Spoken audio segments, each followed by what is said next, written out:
नमस्कार, स्वागत है आपका एबी एकेडमी दुमका में। एबी एकेडमी दुमका की यूट्यूब चैनल में आप सभी का बहुत बहुत स्वागत है। चलिए हम लोग शुरू करते हैं। हम लोगों ने कल नर्वस सिस्टम के फर्स्ट चैप्टर को कवर किया था। आज हम लोग नर्वस सिस्टम के बाकी पार्ट को क्लियर करेंगे। चलिए वीडियो शुरू करने से पहले जो नए अभ्यर्थी हमें देख रहे हैं चैनल को सब्सक्राइब करें, साथ ही वीडियो पसंद आए तो लाइक कमेंट शेयर करना ना भूलें। कहां तक पढ़े थे कल हम लोग?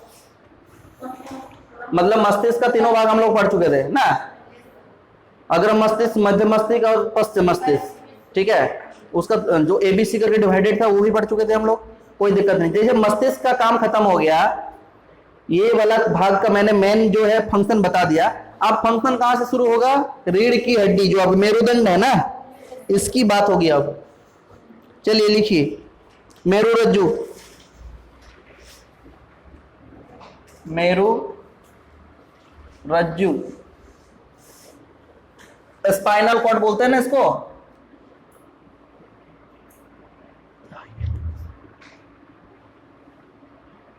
Spinal cord, spinal cord, spinal cord कौन सी है? रीढ़ की हड्डी। स्पाइनल कॉर्ड किसको बोलते हैं? रीढ़ की हड्डी। ब्रेन के साथ वो जुड़ा हुआ होता है ना, स्पाइनल कॉर्ड जो है वो ब्रेन के साथ जुड़ा हुआ होता है। अगर देखने में दिक्कत हो रही है ट्राइपॉड की वजह से, थोड़ा सा साइड हो जाइएगा या फिर इस साइड आ जाइए। आज यहाँ पे कोई नहीं है। अब ठीक है, स्पाइनल कॉर्ड। तो स्पाइनल कॉर्ड मतलब हो गया मेरुरज्जु या मेरुदंड, है ना। तो मेन पार्ट ब्रेन के साथ वो जुड़ा हुआ है। मैंने कहा था मेडुला ऑब्लोंगेटा के नीचे जुड़ा हुआ है, मैं बार बार इस चीज को दोहराता हूं। अब मेडुला ऑब्लोंगेटा के पास एक लिक्विड्स होता है, झिल्ली होती है, और उस झिल्ली में सूजन हो जाएगा जिसको मेनिंजिस बोलते हैं। सूजन आ गया तो मेनिंजाइटिस नामक रोग होगा, याद है ना, कल बताए थे। तो चलिए आज हम लोग मेरुरज्जु के बारे में पढ़ेंगे। ये हो गया मेन टॉपिक हम लोगों का, इसको लिखिए। ठीक है, मेडुला ऑब्लोंगेटा के नीचे भाग, मेडुला, मेडुला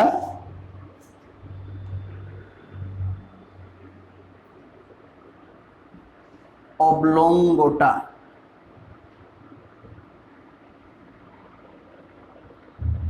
मेडुला ऑब्लोंगेटा के नीचे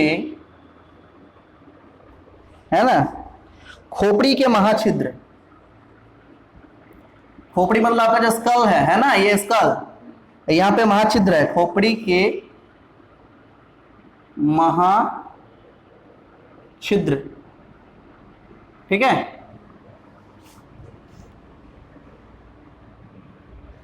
इसको बोलते हैं फोरमेन ऑफ मैग्नम, है ना, महाछिद्र को।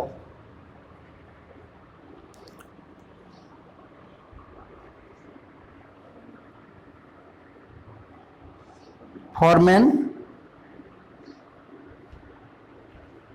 Of magnum.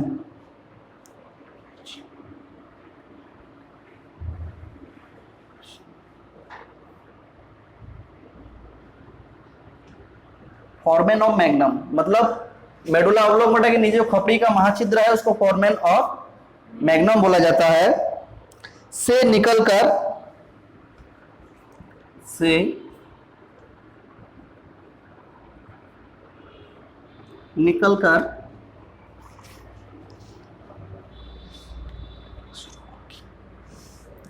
केशुरुकों की,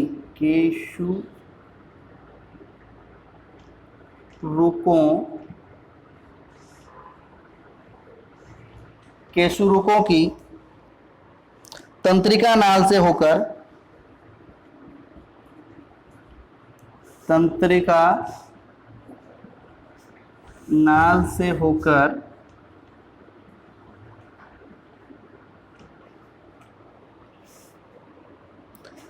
कटी केशरुक के सामने समाप्त होती है। कटी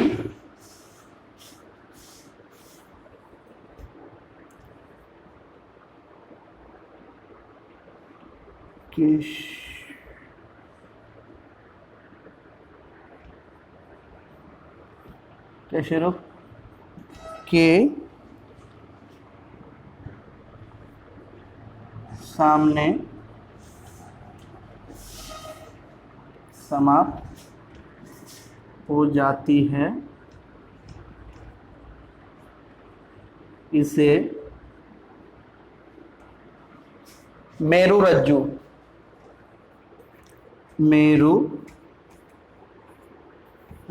कहते हैं, मतलब स्पाइनल कॉर्ड कहते हैं। ठीक है, अब आप लोग कुछ चीजें यहां पे समझने में दिक्कत हो रही होगी, है ना, कि मेडुला ओब्लोंगोटा के नीचे खोपड़ी का महाछिद्र, खोपड़ी का महाछिद्र मतलब आपका जो स्कल होता है ना, कुछ इस टाइप का दिखता है ना,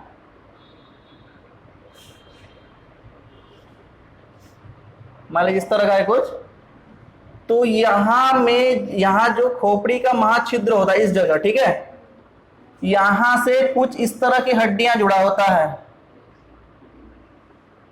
है ना, यही आपका मेरुरज्जु बोलते हैं हमको, ये मेरुदंड या मेरुरज्जु बोलते हैं ना। और ये किस प्रकार का होता है, ये कशेरुक बोला जाता है, कशेरुक हड्डी बोला जाता है, ठीक है, इसको क्या बोला जाता है, कशेरुक हड्डी। कितनी होती है गिनती आप लोग बताइएगा, है ना, कशेरुक हड्डी की संख्या कितनी होती है आप लोग बताएंगे, है ना, रिसर्च करके बताएंगे, आप लोगों के लिए भी कुछ काम छोड़ना है। तो ये जो होता है, ये छोटी छोटी हड्डी होती है, ये हड्डी कैसे होती है, छोटी छोटी हड्डी होती है इस तरह से, वो एक दूसरे पे रखी हुई होती है ना। ये रीढ़ की जो हड्डी है, क्या ये एक ही हड्डी है, एक ही हड्डी है, अगर एक हड्डी होती तो मुड़ती नहीं, ऐसे रह जाता है ना, वो मुड़ रही है, अगर हम इस तरह से मुड़ रहे हैं, इसका मतलब क्या, छोटी छोटी, इसीलिए उसमें लचीलापन है ना। और इसी के अंदर से होते हुए तंत्रिका तंत्र गुजरती है ना, इसी के अंदर से होते हुए केशरुकों की तंत्रिका नाल से होकर कटी केशरुक के सामने साफ, कटी केशरुक क्या बोला जाता है, शुरू तो यहां से होता है, महाछिद्र से शुरू होता है, लेकिन खत्म कहां पे होता है, खत्म होता है कमर के नीचे भाग तक, यहां तक जाता है ना, कमर के नीचे तक, तो उसी को बोलते हैं कटी केशरुक के सामने समाप्त हो जाती है, ठीक है, और लास्ट में वो पूंछ जैसा हो जाता है, कुछ इस तरह, खत्म इस जगह पे होता है, पूंछ जैसा हो जाता है ना। और एक चीज आपको सुनकर मजे की बात है कि इसी के साथ पूंछ जुड़ा होता था इंसान का पहले, है ना, उसका यूज करना बंद कर दिया, ये पूंछ कट के हट गया, है ना, समझ में आ गया। तो ये हो गया मेरुरज्जु। तो ये मेरुरज्जु क्या है, यहां से शुरू होती है और यहां तक जाती है ना, और यहीं से फिर दूसरे जो आपकी तंत्रिका है वो उससे कनेक्टेड होती है, मेरुरज्जु से कनेक्टेड होती है ना, समझ में आ गया।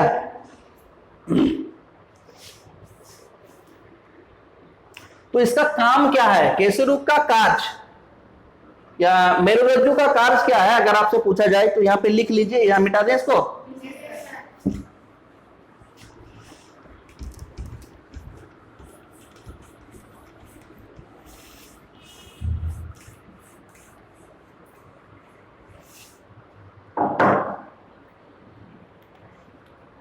का कार्य लिखिए,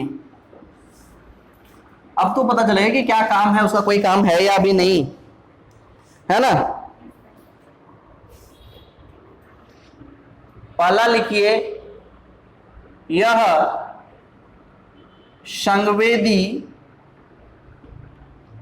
संवेदी आवेगों को मस्तिष्क तक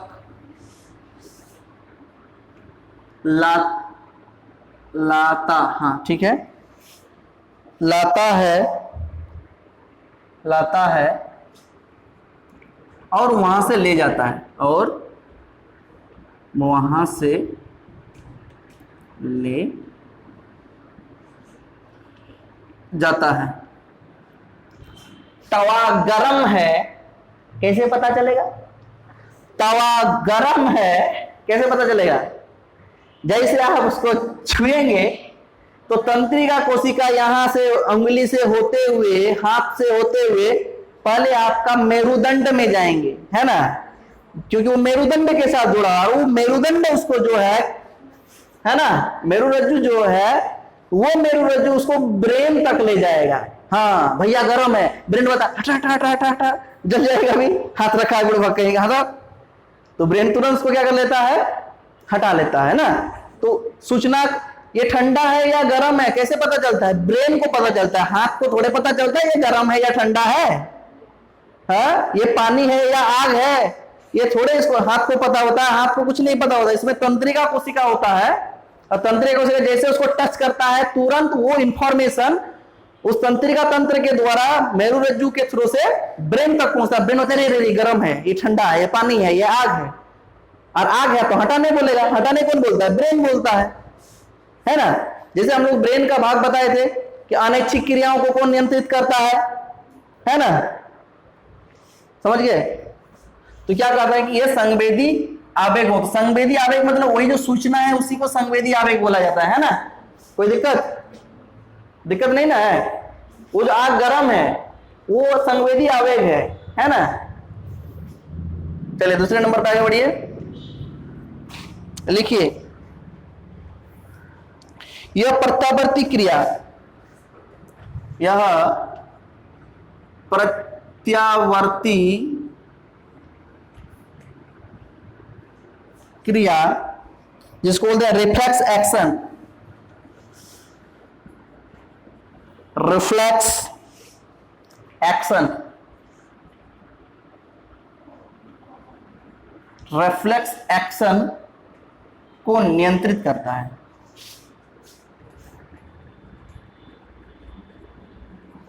नियंत्रित करता है ना। ये क्या करता है, यह प्रत्यावर्ती क्रिया मतलब रिफ्लेक्स रिएक्शन को नियंत्रित करता है। अगर आपके सवाल आएगा कि प्रत्यावर्ती क्रिया क्या होती है, प्रत्यावर्ती क्रिया क्या होती है, ना सवाल आ रहा है माइंड में कि रिफ्लेक्स रिएक्शन क्या है। अच्छा इसको जोड़ेंगे तो कितना होगा, कितना होगा, 7 5 12 का 2 हाथ में रहा, 1 9 2 11 और 1 12, 122 होगा। देखिए प्रत्यावर्ती क्रिया है नहीं है, यहाँ पे क्या किए हम लोग, यहाँ पे सोचे है ना, और फिर इसको समझे है ना, फिर हम यहाँ पर क्या किए लिखे। इसमें क्या क्या हुआ, सोचे समझे लिखे, ठीक है। तवा गरम है, हाथ लगाए हैं तो पहले सोचेंगे गरम है, समझे हाँ हाँ गरम है, हटाना चाहिए, फिर हटाएंगे। करते हैं क्या, तवा में हाथ रखे हाँ गरम है, सोचे हाँ हटाना चाहिए, समझे फिर हटाए, ऐसे होता है। छुए हैं ना हटाए हैं, छुए हैं ना हटाए हैं, कांटा में पैर दिए हैं ना उठाए हैं, है ना, कांटा में पैर दिए हैं ना उठाए हैं, होता है ना। तो जिसमें आप अपने दिमाग का यूज नहीं करते हैं ऑटोमेटिक वो काम हो जाता है। तवा गरम है, छू के हटा लिए है ना, आपको पता है आग है, नहीं छुएंगे। अगर हाथ कुछ आग में घुस भी गया तो उसको कैसे निकालते हैं, हाँ वो तो सोचते हैं, लेकिन तवा गरम है अचानक छुआ गया हटा लिए। तो जो आप बिना सोचे मतलब अनैच्छिक क्रिया जो करते हैं, मतलब किसी काम के विपरीत प्रतिक्रिया जो होती है वो आपका मेरुरज्जु करता है, ठीक है। रिफ्लेक्स रिएक्शन, कुत्ता दौड़ाया है तो सोचिएगा, कुत्ता भौंका है ना, जान लेके दौड़िएगा है ना।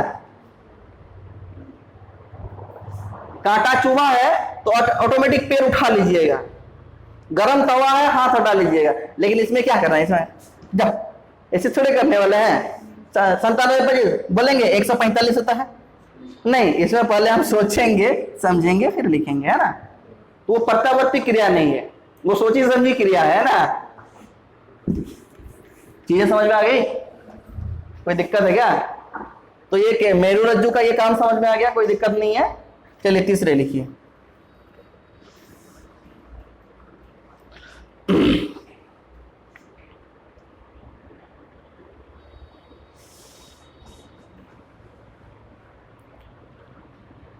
यह तंत्रिकाओं है ना, न्यूरॉन जो होता है ना, तंत्रिकाओं और मस्तिष्क के बीच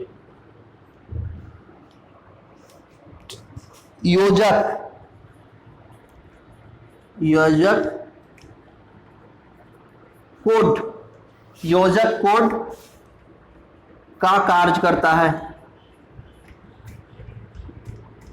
कहता है यह तंत्रिकाओं और मस्तिष्क के बीच योजक कोड का कार्य करता है। मतलब अगर कहीं से इसी मेरु रज्जु जो इस तरह का होता है आपका, मेरु रज्जु को यहां से काट देंगे तंत्रिकाओं को, और हमारा हाथ अगर आग में भी घुसा देगा हमको फर्क पड़ेगा क्या? नहीं। अगर मेरे हाथ की सारी तंत्रिका कोशिकाएं मर जाएगी और हाथ को आग में घुसा देंगे तो कोई फर्क पड़ेगा क्या? नहीं, है ना। जिसका एकदम तंत्रिका कोशिका खत्म हो गया, मतलब वो पूरी तरह से पैरालाइज्ड हो गया है, उसका हाथ को आग में घुसाइए, काटिए, कुछ कीजिए, उसको कोई फर्क नहीं पड़ता है ना। समझ में आ गया? तो ये तंत्रिकाओं और मस्तिष्क के बीच इसका काम करता है योजक कोड, मतलब जोड़ने का कार्य करता है। योजक कोड मीन्स जोड़ने का कार्य करता है। कोई दिक्कत? लिख लीजिए जल्दी से।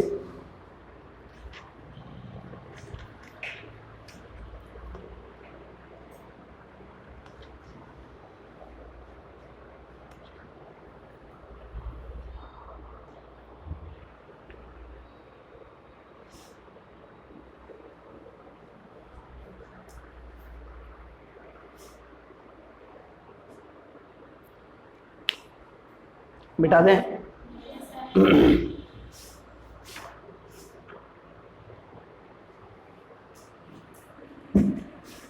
तो मेरु रज्जु कंप्लीट हो गया हम लोगों का, ठीक है।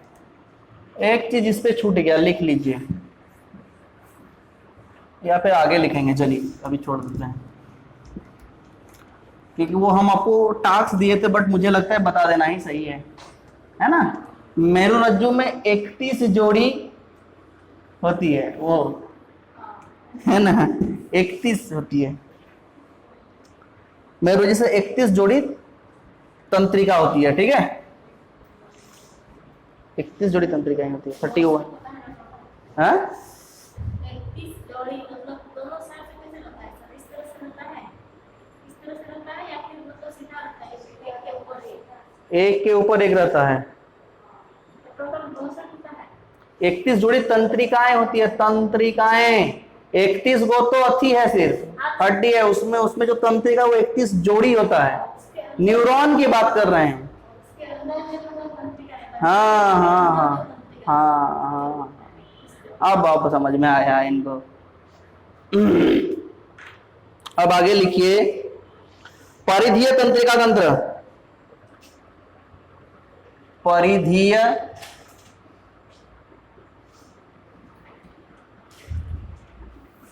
तंत्रिका तंत्र, परिधीय तंत्रिका तंत्र, जिसको बोलते हैं हम लोग peripheral nervous system.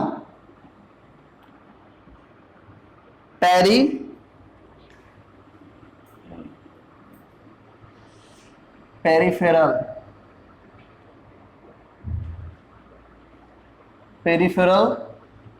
Nervous system.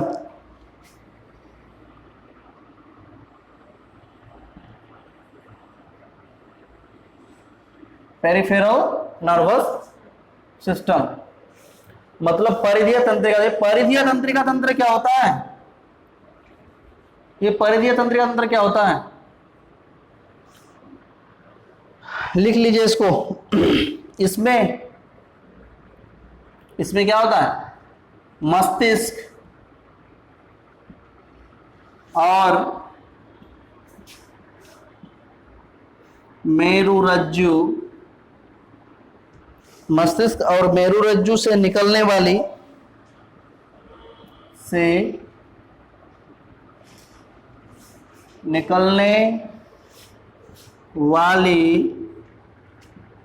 तंत्रिकाएं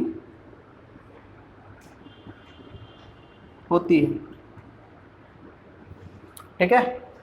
इसमें मस्तिष्क और मेरुरज्जु से निकलने वाली तंत्रिकाएं होती है, न्यूरॉन्स होती है, ठीक है।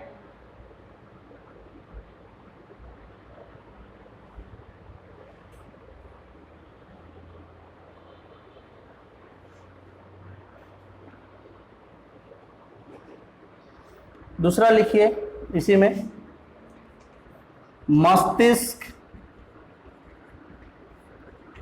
से निकलने वाले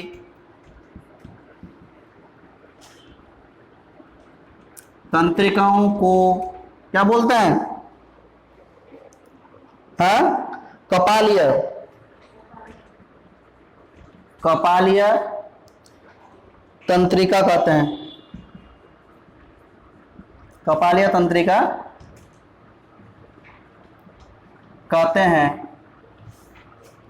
यह 12 जोड़ी, 12 जोड़ी मतलब कितना होगा? 24, 12 जोड़ी होती है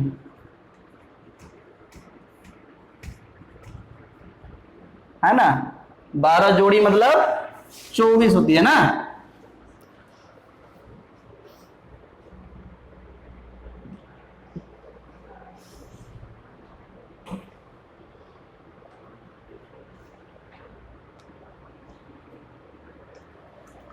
और यहां तक लिख लिए। और एक चीज लिखिए, लिखिए मेरु रज्जु से 31 जोड़ी क्या रहता है? तंत्रिका, 31 जोड़ी तंत्रिकाएं, 31 जोड़ी तंत्रिकाएं निकलती है। ठीक है, मस्तिष्क से 12 जोड़ी और मेरुरज्जु से 31 जोड़ी तंत्रिकाएं निकलती है, न्यूरॉन निकलती है। ठीक है, इसको लिख लीजिए। न्यूरॉन का चित्र आप लोग बनाए थे 10th या 11th 10 9th 10th 11th में बनाए होंगे। न्यूरॉन कैसा होता है?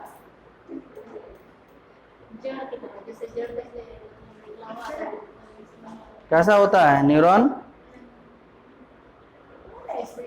न्यूरॉन का चित्र कैसा होता है? सब भुला गए हैं। कैसे होता है? कैसे होता है न्यूरॉन का चित्र? वैसे होता है, मतलब पेड़ बना रहे हैं आप लोग, जड़ बोल के पेड़ बना रहे हैं, मतलब ए बोल के जेड दिखा रहे हैं आप हमें, है? हाँ, नहीं बना पाएंगे लेकिन याद है, तो बना के ले आइएगा, है ना? बना के सब अपना बना के व्हाट्सएप में फोटो भेज दीजिएगा ग्रुप में, है ना? सबका दिख जाएगा, है ना?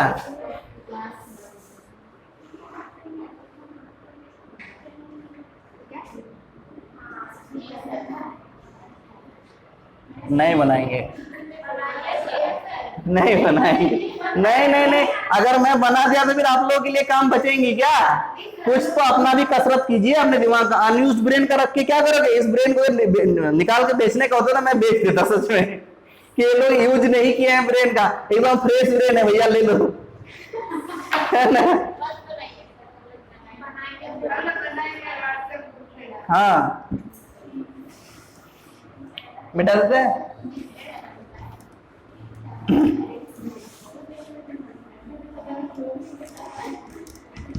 जैसे स्टार्ट किए ना, हाँ ऐसे होता है, हाँ दिमाग में आने लगा, हाँ ऐसे होता है, फिर बना के ले आना, ऐसे होता है। तो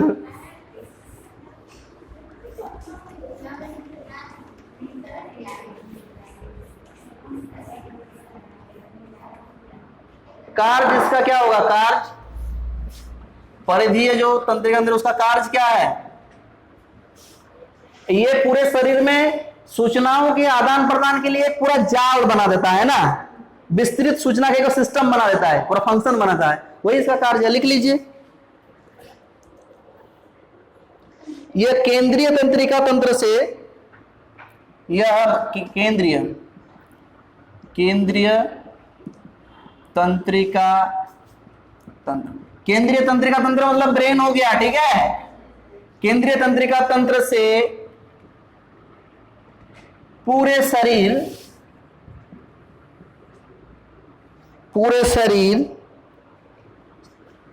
में या पूरे शरीर के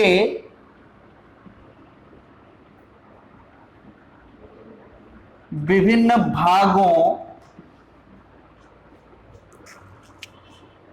में स्थित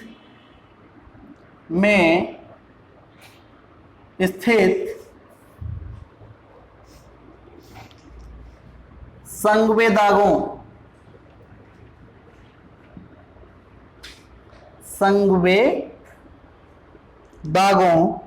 को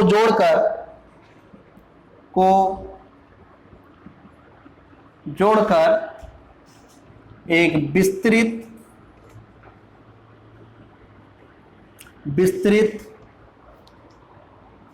सूचना संचार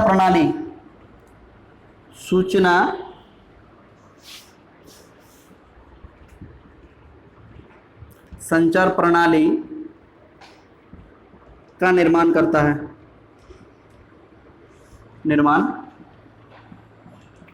है। ठीक है, लिख लीजिए।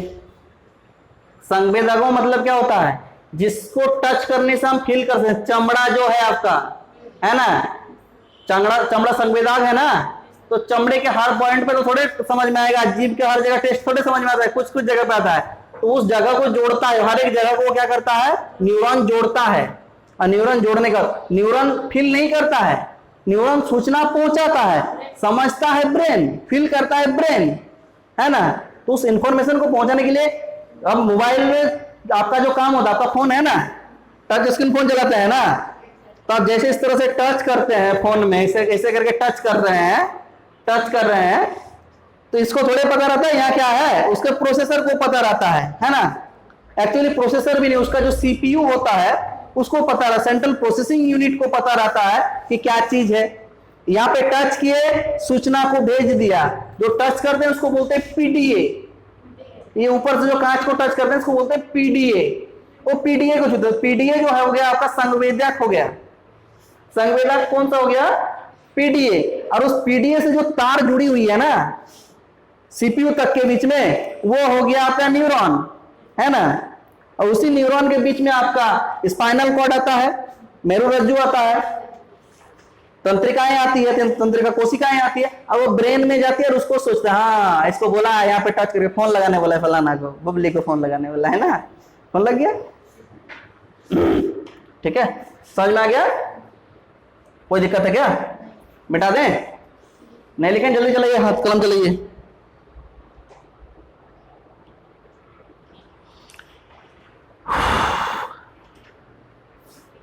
दो मिनट।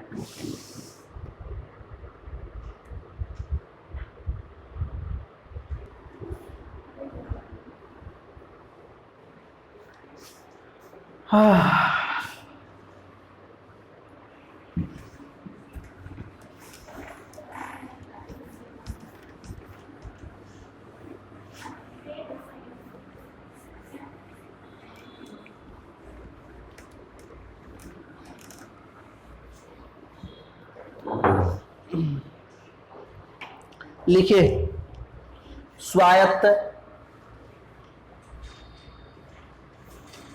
तंत्रिका तंत्र। ठीक है, स्वायत्त तंत्रिका तंत्र,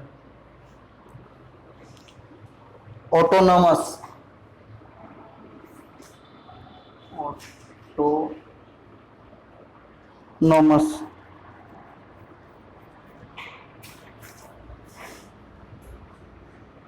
ऑटोनॉमस नर्वस सिस्टम।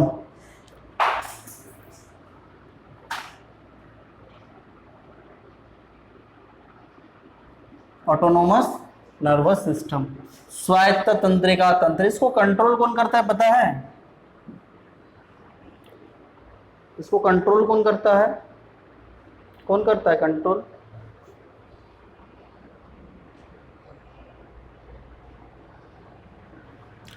लिखिए, स्वायत्त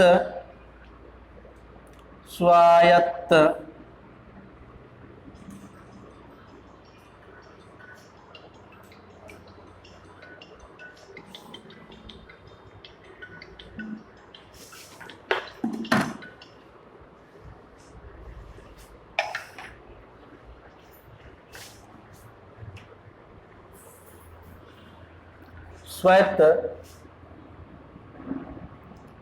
तंत्रिका तंत्र, स्वायत्त तंत्रिका तंत्र अनैच्छिक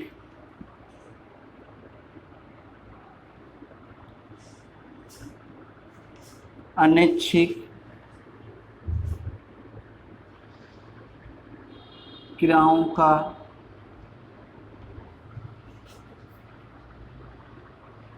नियंत्रण, अनैच्छिक क्रियाओं का नियंत्रण करता है। जैसे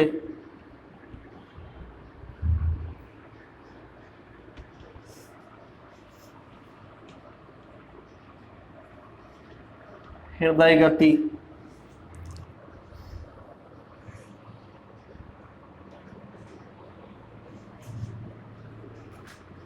नेत्र संकुचन,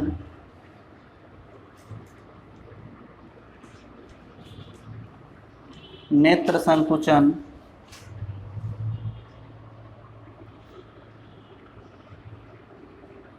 पाचक रस का स्राव, ठीक है,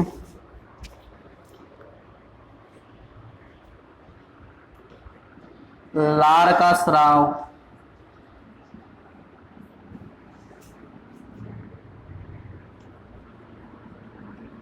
पसीने की स्राव, जिसको स्वेद बोलते हैं, पसीना को क्या बोलते हैं, स्वेद बोला जाता है, ठीक है,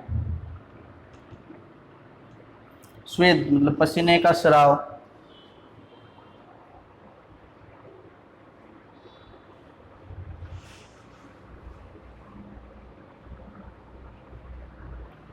श्वसन, श्वसन दर,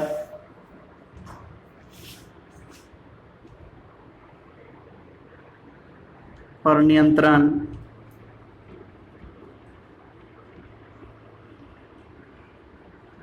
इत्यादि करता है।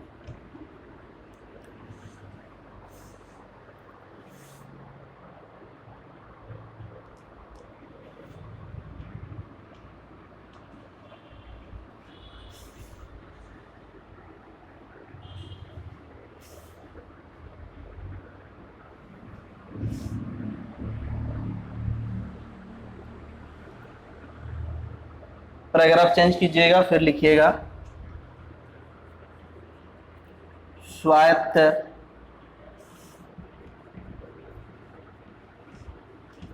तंत्रिका तंत्र को हाइपोथैलेमस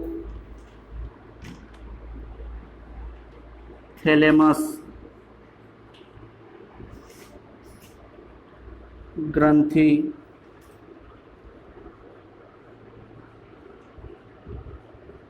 नियंत्रित,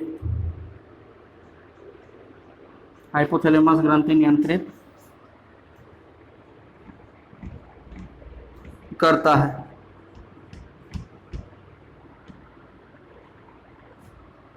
ठीक है, हाइपोथैलेमस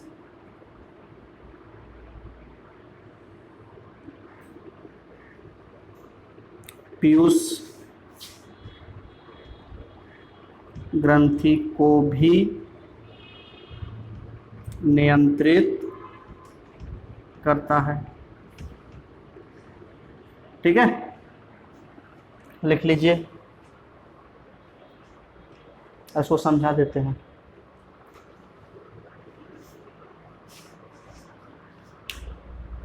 आपका पूरा नर्वस सिस्टम खत्म हो गया।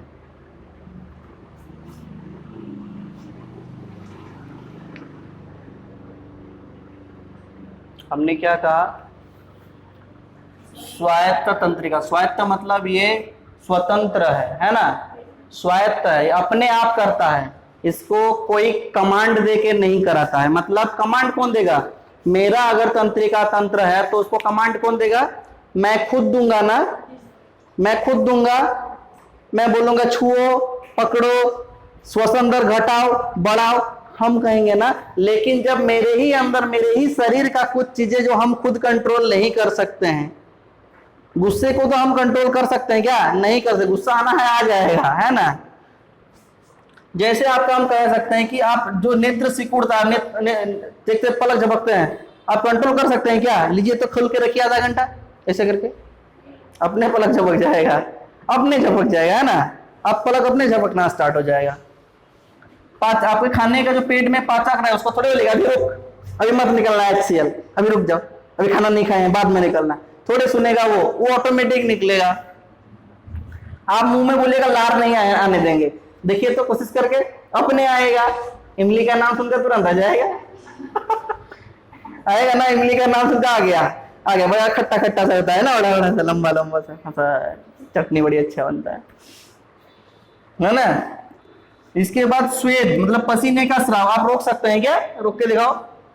नहीं, आपका शरीर का टेम्परेचर बढ़ेगा, बाहरी मतलब वातावरण का टेम्परेचर बढ़ेगा, पसीना निकलना शुरू हो जाएगा। वातावरण का टेम्परेचर घट जाएगा, पसीना नहीं निकलेगा, आपका कोई कंट्रोल नहीं है उस पर, है ना। श्वसन दर, सांस लेने की दर, कब आप जोर से सांस लेंगे, कब आप धीरे सांस लेंगे, आप श्वसन दर को नहीं निर्धारित कर सकते। आप दौड़ेंगे और आप चाह करके आप धीरे सांस नहीं ले सकते, करते रहेंगे क्योंकि उस पर आपका कंट्रोल ही नहीं है ना। तो वैसी क्रियाएं जिस पर आपका कंट्रोल, आपका छींक आना, छींक रोक सकते हो क्या? नहीं रोक सकते। तो वैसी क्रियाएं जिस पर आपका नियंत्रण नहीं रहता, वो खुद संचालित होता है, उसको हम लोग बोलते हैं स्वायत्त तंत्रिका तंत्र, ऑटोनोमस नर्वस सिस्टम। ठीक है, इसको कंट्रोल कौन करता है? तो स्वायत्त तंत्रिका तंत्र को हाइपोथैलेमस ग्रंथि कंट्रोल करता है। हमने कहा था ना मस्तिष्क में हाइपोथैलेमस, पढ़ाया था ना हाइपोथैलेमस कल, पार्ट 1 में आप लोग देख सकते हैं, हाइपोथैलेमस को मैंने डील किया है, और कल जो आप कॉपी में आप लोग देख लीजिए। तो हमने क्या कहा था कि वो अनिच्छिक क्रियाओं को नियंत्रित करता है, मतलब जिसपे आपका कोई नियंत्रण ही ना हो। ठीक है, तो आपका स्वायत्त तंत्रिका तंत्र किसके द्वारा कंट्रोल होता है? तो हाइपोथैलेमस ग्रंथि के द्वारा नियंत्रित होता है। और हाइपोथैलेमस ग्रंथि जो है ये पीयूष ग्रंथि को भी नियंत्रित है। पीयूष ग्रंथि को हम लोग बोलते हैं ना मास्टर ग्रंथि, कहां पे होता है? यहाँ होता है ना। कितना ग्राम वजन होता है? 6 ग्राम, 0.6 ग्राम, सिर्फ 6 नहीं, 0.6 ग्राम, मतलब एक मटर के दाने जैसा होता है। वो आपके शरीर के पूरे हार्मोन वगैरह जो है उसको कंट्रोल करता है, और उसको भी, जिसको हम लोग मास्टर ग्रंथि बोलते हैं, पीयूष ग्रंथि को, पिट्यूटरी ग्रंथि को, उसको भी कंट्रोल करता है। उस पीयूष ग्रंथि को भी कौन कंट्रोल करता है? हाइपोथैलेमस ग्रंथि। मतलब ये सबका बाप है। हाइपोथैलेमस क्या है? सबका बाप है। प्यार किस पे आएगा? हाइपोथैलेमस निर्धारित करेगा। गुस्सा किस पे आएगा? हाइपोथैलेमस निर्धारित करेगा। और किस पे, किसको तमाचा लगाना है तो भी हाइपोथैलेमस ही निर्धारित करेगा। हाइपोथैलेमस का बहुत बड़ा मेजर रोल है हमारे नर्वस सिस्टम में। तो आज हम लोगों ने क्या कर लिया, कल और आज 2 पार्ट में पूरा नर्वस सिस्टम को कंप्लीटली पूरा कर लिया। आई होप आप लोगों को पसंद आया होगा। पसंद आया है? समझ में आया कि नहीं आया? खुल के बोलिए, डरने की कोई बात नहीं है। समझ में आ गया? तो अगर वीडियो पसंद आई है तो आप लोग लाइक कमेंट एवं शेयर करें। साथ ही अगर जो नए हैं विद्यार्थी हमें देख रहे हैं वो चैनल को सब्सक्राइब करें। चलिए मिलते हैं नेक्स्ट वीडियो में, तब तक के लिए जय हिंद, वंदे मातरम।